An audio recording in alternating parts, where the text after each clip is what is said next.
The truth is that he was falling on his sword because he had no money left to continue a campaign. And what a stunning fall it was, Mark. 71 days ago, when Scott Walker launched his campaign, he was the prohibitive favorite in Iowa. He was considered a top-tier candidate, and now it's all fallen apart. You look, and I've been talking to donors, I've been talking to people inside Walker's camp about what actually happened.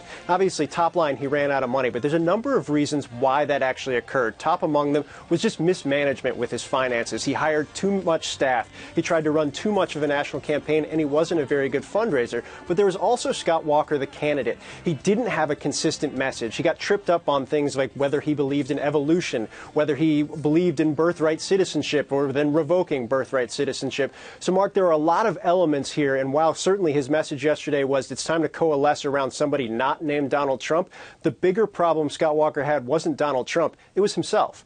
So Governor Walker, he made his bones, if you will, by taking on the unions in the state of Wisconsin.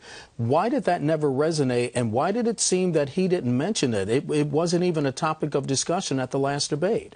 I think that goes back to the inconsistency of the message. And, Mark, it was trying to figure out a way to hit what you heard from donors. And look, going into this, after winning 3 contested governor's races in a purple state, his national donor network was very real, and it included the Koch brothers and a lot of people aligned with the Koch brothers Americans for Prosperity network. But those donors were just disappointed. They didn't feel like his message, his accomplishments in Wisconsin were ever coming through. They weren't coming through on the public stage. They weren't coming through in donors' meetings. And that's why that money started to dry up. I think the biggest concern I heard from donors, and there are a lot of Wall Street donors that were in his fold right now, is that they never saw Scott Walker really come out and make a public pitch for themselves. It stunned a lot of donors who very early on got behind him and thought he was the real deal, Mark. Okay, Scott Walker's out, Rick Perry's out. Who stands to benefit? Who gets their voters? Who gets their potential delegates?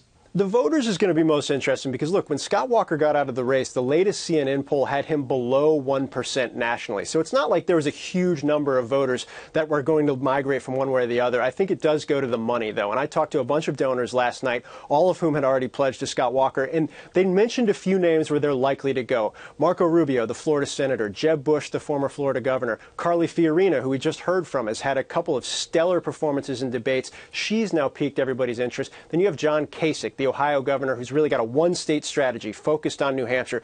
Those are the people Scott Walker's donors are really looking towards right now. But one thing all of them made clear to me last night and this morning as I've been trading emails and phone calls with them is they're going to sit out a little bit. And the reason why is this, Mark. They don't know how to get their head around what's going on in the Republican primary right now with Donald Trump, with Ben Carson, with Carly Fiorina. They're going to hold off on a little bit, keep their powder dry till this race shakes out a little bit more. They did not expect this to happen this quickly with Scott Walker, and they're a little bit scared. Phil, is this about the rest of the candidates getting their message out, or is it about them stopping Donald Trump?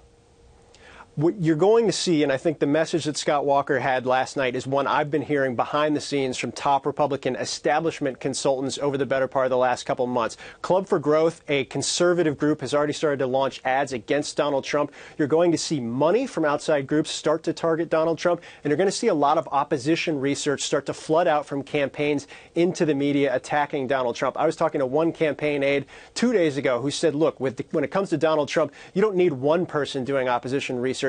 You need a battalion of people because there's so much to work with. The key, though, Mark, up to this point with Donald Trump's numbers, nothing negative that's come out about Donald Trump has had any negative impact on his overall numbers, at least not the campaigns have seen so far. So I think there's a lot of people right now scratching their head, hoping maybe the peak has already been hit. Yeah. And starting with the last debate, he started to go downhill. But nobody really knows for sure, and that raises a lot of concern inside everybody's campaign headquarters.